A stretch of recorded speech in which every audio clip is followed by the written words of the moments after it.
Essa semana tivemos um capítulo de pura batalha e alívio cômico. A todo momento vemos Luffy na forma mais ridícula lutando contra Kaido, usando técnicas e formas hilárias. Foi um capítulo curto, mas... e se Eiichiro Oda escondeu uma mensagem tanto no capítulo 1044 quanto nesse 1045? E se eu te contar que a revelação desse fruto e a forma de Luffy podem revelar não só o homem que deixou o tesouro One Piece, mas como o outro nome que o tesouro tem? Bem-vindos ao canal Supernovas, o canal favorito do Eiichiro Oda, e bem-vindos à parte 2 do primeiro vídeo do despertar do Luffy Nika. E nesse vídeo, vamos explodir a mente de vocês.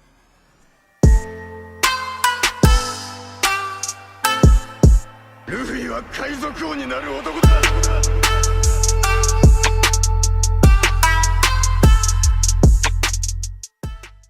Os últimos acontecimentos da obra, mais esse último capítulo que saiu, me motivaram a trazer a parte 2 daquele vídeo que, se vocês não viram, vai estar linkado aí pra vocês. E essas revelações nos levaram, junto a tudo que nos foi apresentado na obra, ao verdadeiro nome do tesouro One Piece. Vídeo passado eu tinha falado sobre o Nika ser um lunariano. Nesse capítulo eu tive certeza. Em dado momento nos é revelado, nas falas tanto de Kaido quanto de Yamato, que Luffy tem seu cabelo e suas roupas inteiras em branco, como se ele fosse outra pessoa, mas ainda era ele, já que tinha sua voz. No capítulo ainda temos a cena em que Luffy emana fogo de suas pernas, e ainda que em uma situação cômica, com a mesma facilidade de Albert, o King, que faz isso. A propósito, a título de comparação, ambos estavam no céu nesse momento. Mas obviamente o que nos chama a atenção é o cabelo branco e as vestes brancas de Luffy. O único personagem que apresenta essas características é o único lunariano apresentado, Albert, o King. O povo lunariano aguarda o retorno de Joy Boy e o mundo que ele vai mudar, como visto no capítulo 1036. Nika, o deus do sol, é alguém que foi conhecido como Joy Boy, e essa seria a primeira forte ligação entre Lunaria e Nika. Em segundo lugar, as características físicas que eu mencionei que Luffy conseguiu através do seu fruto, que o tornam semelhantes a Albert, e essa transformação só é possível graças à sua Zoan, como afirmado pelo próprio Kaido. Mas como vocês sabem, nossa especialidade é viajar por todas as páginas desse mangá para acharmos as fichas do Oda. Então, não se trata apenas de características físicas vindas de um despertar, mas de todo o enredo do mangá até aqui. Precisamos viajar para fora do planeta azul. Vamos para a Lua, a terra dos seres do céu. O próprio nome Lunaria já faz referência clara à lua. Shandora, a terra dos Shandians, que carregam as mesmas tatuagens que os Lunari, como visto em King, tem seu nome que significa Chandra, nome sânscrito para lua. Hoje, temos 4 raças conhecidas aladas, com asas: Shandians, Skypians, Bilkans e Lunarians. As grandes expedições de Enel no espaço nos apresentaram todas elas. As 3 conhecidas até aquele ponto no mangá estavam em evidência, mas a 4ª raça havia descido primeiro. Curiosamente, Oda não mostra suas costas, mas deixa evidente a silhueta do chapéu e um grande sol ao seu lado. Perceba que, até seu rosto é diferente das demais raças, ele parece mais humano. O seu chapéu tem uma silhueta interessante, pois ele se assemelha ao chapéu de palha, mas o sol ao seu lado esconde muito mais segredos. Primeiramente, as imagens escritas nas paredes são referências às artes astecas e maias antigas, porém, a simbologia desse sol representa algo que me fez repensar todo o mangá de One Piece. O símbolo é exatamente como a pedra do sol asteca, item mais valioso encontrado pela arqueologia desse povo. No centro da pedra vemos o rosto de Tonatiuh, nada mais nada menos que o deus do sol asteca. A tal pedra também funciona como um calendário. Olhem os símbolos que vemos que se assemelham entre a pedra e a imagem que o Oda fez. Esses 4 pontos são nada mais nada menos que os pontos cardeais: norte, sul, leste e oeste, de acordo com a pedra do sol. E todo o círculo da pedra são os anos e as eras que se passaram de acordo com o povo asteca. E na imagem do Oda temos vários círculos e esses representam as luas. Guardem muito bem essa informação. De qualquer forma, está claro que a figura que desceu da lua era a 4ª raça conhecida, os Lunari, e esse ser é Nika, Joy Boy, o deus do sol. Mas por que alguém que veio da lua era totalmente branco e os Lunari têm essa coloração? A resposta é bem simples. Vemos a luz do sol amarela pelo efeito da atmosfera terrestre do nosso planeta, mas vista do espaço, a luz do sol é branca, sendo essa considerada a cor verdadeira do sol. A lua cheia reflete a total luz do sol na Terra. Por essa mesma razão, quando os Minks estão na lua cheia, transformam-se em feras totalmente brancas. Pegaram essa? Nika desceu à Terra muito antes do que os outros povos, e eu acredito que pela mesma razão que Oden. Ele queria sair daquele lugar e conhecer o planeta azul, assim como Roger e Luffy, que também queriam se aventurar e conhecer o mundo, pelo ímpeto da sua liberdade. E aqui entramos em algo crucial para a história: a Terra Sagrada de Mary Joyce. Hoje ela é a Terra dos Dragões Celestiais, mas há muitos séculos atrás era governada pelos seres que controlavam o fogo, nada mais nada menos que os Lunarianos, como afirmado por Barba Branca para Marco e revelado no diálogo em que Doflamingo, que afirma que os Terriubitos mudaram-se para Marejóis pós a queda do Reino Antigo. Então sim, o Reino Antigo era dos seres da Lua e de Joy Boy. Observem as evidências disso. Na mesma história de capas vemos o flashback de Tsukimi, observador da Lua. Ele vivia na terra de origem de Vegapunk, na ilha Karakuri, mesma ilha que Frank foi no time skip. Tsukimi reproduziu a mesma tecnologia da Lua, o exército de robôs que Enel ressuscita. O governo mundial usou essa mesma tecnologia através de Vegapunk para criar os PX. O governo também tenta recriar as Akuma no Mi, que também com toda certeza são criação do Reino Antigo. E o governo também tenta recriar uma coisa: os gigantes ancestrais. Os gigantes de Elbaf adoram ao Deus do Sol e têm sóis em tudo na sua ilha, desde seus guerreiros até os seus navios. Ors, o gigante ancestral que conhecemos, tinha esse símbolo em suas roupas. Agora compare o símbolo com o do governo mundial. Vale lembrar que o mesmo símbolo antigo aparece no brasão dos Kozuki, povo que escreveu os Poneglyph. Esse símbolo também aparece na câmara do chapéu de palha gigante, acima de todas as aberturas, e esse chapéu é mantido muito provavelmente como o símbolo da vitória do governo sobre Nika, já que a figura que desceu da lua tinha um chapéu como aquele. Vale lembrar que existem o mesmo número de câmaras para todas as famílias D existentes, os quais eu não duvido que são descendentes de Joy Boy, já que assim como os Lunares, eles foram extintos. E o último ponto que reforça essa ideia é a entrada de Marejoice, que apresenta guerreiros gigantes com lanças e espadas, as mesmas armas do Nika. Algo mais importante, os Poneglyph. Essa escrita é reproduzida pelos Kozuki e foram eles que talharam os Poneglyph. Os Minks são seus maiores aliados, e o que eles levam em comum é, claro, a lua. As famílias reais de Wano têm Otsuki em seus nomes e os Minks reagem à lua cheia, como eu disse anteriormente. Na história de capas podemos encontrar a escrita do Poneglyph talhada na lua. Essa escrita com certeza é uma escrita de origem lunar e os Kozuki foram encarregados de reproduzi-la para esconder a verdade para sempre nos Poneglyph. A Terra dos Minérios era a única capaz de criar algo indestrutível como aquelas pedras, por isso receberam a missão de escrever a história naquela língua perdida. Sabe onde você encontra referência a isso? Binks no Sake. Indo entregar o sake de Binks, seguindo a brisa do mar, cortando as ondas. O pôr do sol agitando as marés, enquanto um pássaro canta, voando em círculos no céu. O pássaro que canta em círculos nada mais é do que o brasão dos Kozuki, e o sake é o ferro raro encontrado por Koala em Dressrosa. E isso foi nas armas traficadas entre Doflamingo e Kaido, ou seja, produzidas em Wano pelas fábricas do Kaido e com os minérios do país. Todo o grande mistério de One Piece está em dois únicos grandes símbolos, o Sol e a Lua, e eles escondem o verdadeiro nome do tesouro One Piece.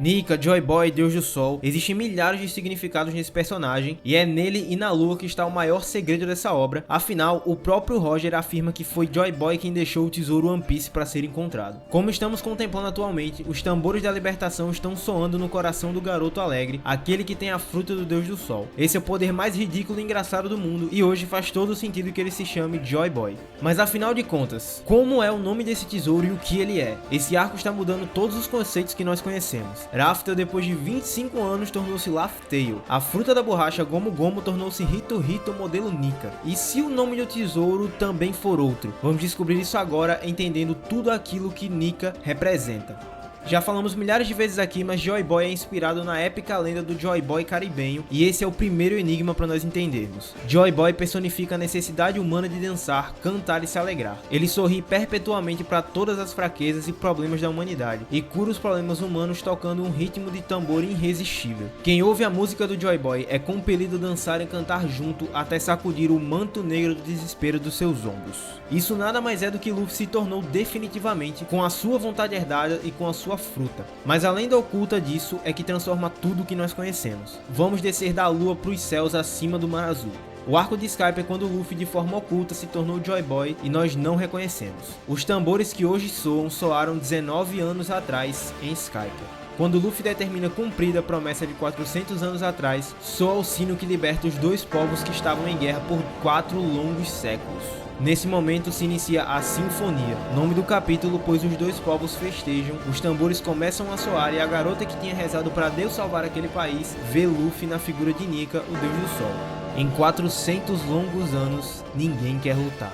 Em Skypiea, houve a paz. Todos estão festejando e rindo sem parar. Paz, liberdade, essas são as duas coisas que fazem Luffy ser exatamente quem ele é. Vamos voltar agora à Pedra do Sol Azteca. Os aztecas calculavam os períodos da humanidade através do Sol, existindo diversas eras de sóis. No quadro que vemos na história de capas, temos as luas. Luffy, por todos os lugares por onde passou, trouxe o amanhecer libertando os povos. Olhem só isso. Em Alabasta, a saga culmina na libertação do próprio país, o Reino do Sol de Crocodile. Em Skypiea, após o badalar do sino e a derrota do Enel, Luffy diz: "Deixa o sol brilhar". Em Water 7, depois da derrota da CP9, temos Thousand Sunny, o navio dos 1000 sóis. Em Thriller Bark, após derrotar Moria, as sombras retornam e todos podem ver o sol nascendo. Marineford é sobre o sol sendo apagado, pois representa a tragédia no final da metade da história, a morte de Barba Branca e de Ace. Ace que por sua vez lutou contra a Barba Negra como um sol de fogo, e Tite pergunta: quem vencerá, seu sol ou a minha escuridão? E claro que nós temos uma profecia para o final da história repetida milhares de vezes, o amanhecer que virá sobre esse mundo. O novo amanhecer só vem posterior ao soar dos tambores da libertação, como dito em Sake de Binks. As ondas estão dançando, rufem os tambores. Se você perder a coragem, essa respiração será a sua última, mas se aguentar, verá o brilho de um novo amanhecer.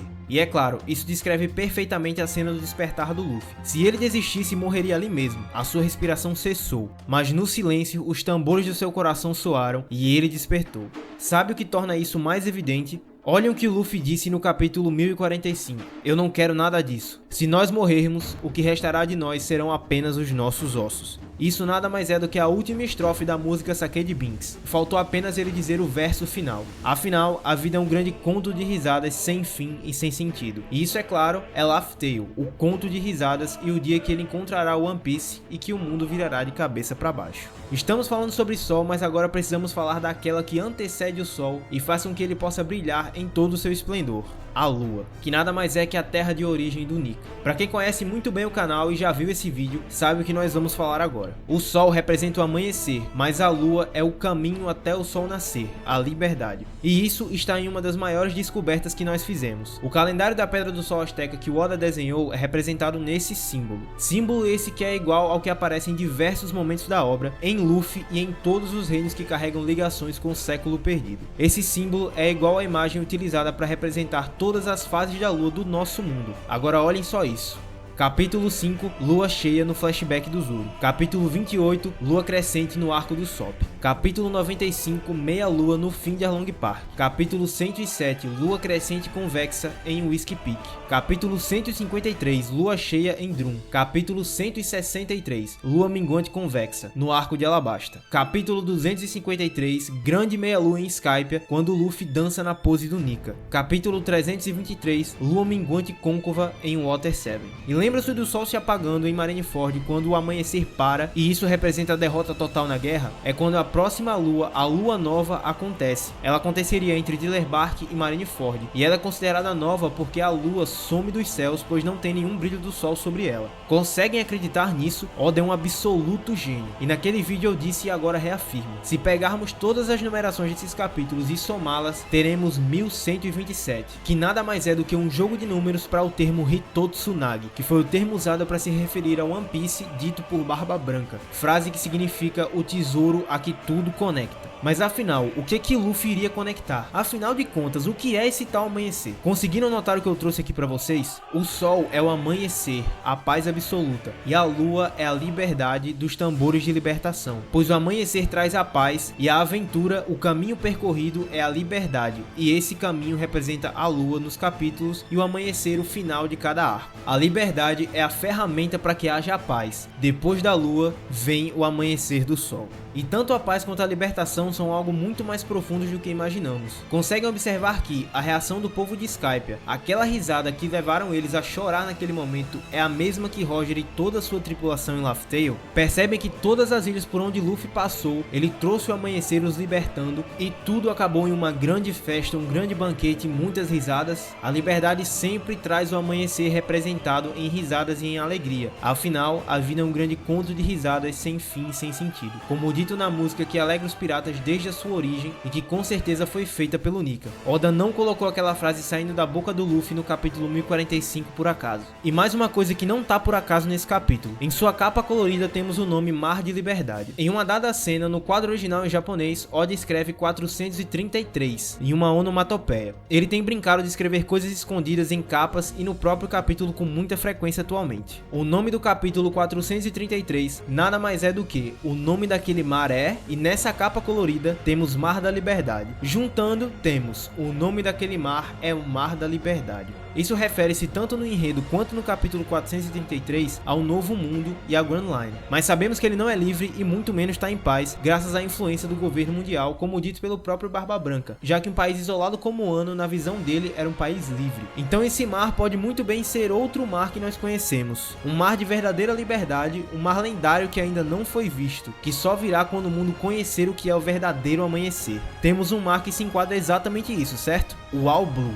Todos nós conhecemos diversas teorias sobre a destruição da Red Line e a junção de todos os mares tornará o mundo um mar absolutamente liberto. Porém é muito mais do que apenas isso. Lembram-se? A liberdade antecede a paz do amanhecer. Nika foi um guerreiro que, quando apresentado, levava consigo duas armas, uma espada e uma lança. Essas que aparecem na entrada de Mary Joyce e que representavam dois povos. Esses povos nada mais são do que Shandora, pois todos eles culturalmente usam lanças, e Wano, que culturalmente usam espadas. Esse padrão acontece em toda a obra. Roger usava uma espada, ele viajou pelo mundo e era livre. Barba Branca usava lança e anunciou One Piece, o amanhecer no momento da sua morte. Noland era a espada, viajou pelo mundo como Roger, representou a lua até mesmo no seu navio, um espírito livre. Kalgara, descendente de Shandora, a lança, aquele que culturalmente adorava o deus do sol. Eles foram figuras que se odiaram, mantinham rivalidade, mas que no fim tornaram-se grandes amigos. Nika carregava essas duas armas. Luffy rompeu 400 anos de guerra e trouxe a paz a um país afligido pela dor e pela própria guerra. Wano é uma terra isolada há 800 anos, prestes a ser finalmente liberta. O Chapéu de Palha irá romper mais 400 anos de história, 800 ao total, e trazer o amanhecer pro mundo. Luffy vai unir a espada e a lança. Nika, Luffy, Joy Boy, todos representam a liberdade e a paz. Como eu trouxe nesse vídeo, Oda introduziu a referência dos Aztecas para tratar de um dos assuntos mais profundos de toda a obra, revelando até as peças que montariam o seu enredo. Só que tem mais uma coisa, Oda uma vez desenhou Luffy como um Azteca. Na capa do capítulo 175, Luffy já não está mais com a sua cicatriz, mas sim com um X. Ele tem ao longo da sua roupa o símbolo circular e o símbolo de X. Agora, olhem os traços da arquitetura encontrada na lua. Você consegue encontrar os mesmos símbolos. Mas sabe o que está na sua roupa embaixo do símbolo solar? A palavra Peace.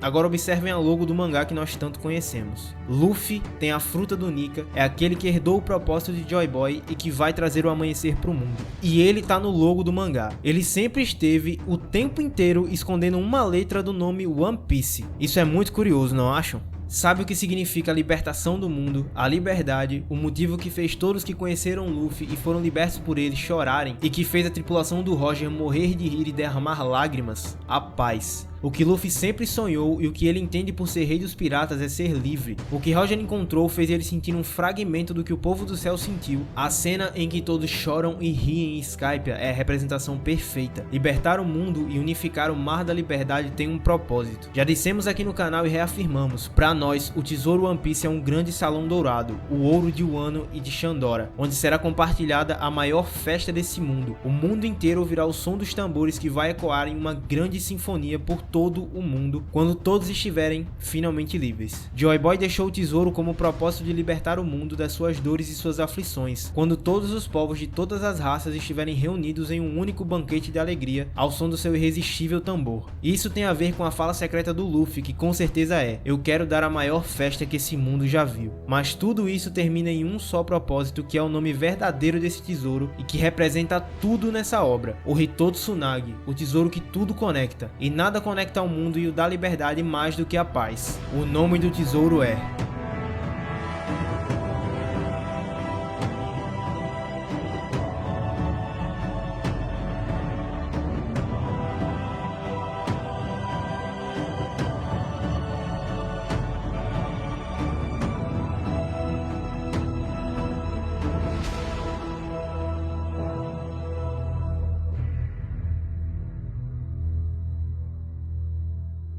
E é com isso que a gente encerra esse vídeo, a gente espera muito que vocês tenham gostado, esse roteiro deu um trabalhão. Se você curtiu, deixa teu like, comenta aí embaixo o que você achou, o que você tem pra acrescentar a essa teoria. Não se esquece de verificar o clube de membros e o Discord aqui do canal, vocês vão gostar demais do Discord, a galera é muito ativa. Também fiquem atentos que a gente tá fazendo live tanto aqui no YouTube quanto na Roxinha. E é isso, galera. Valeu!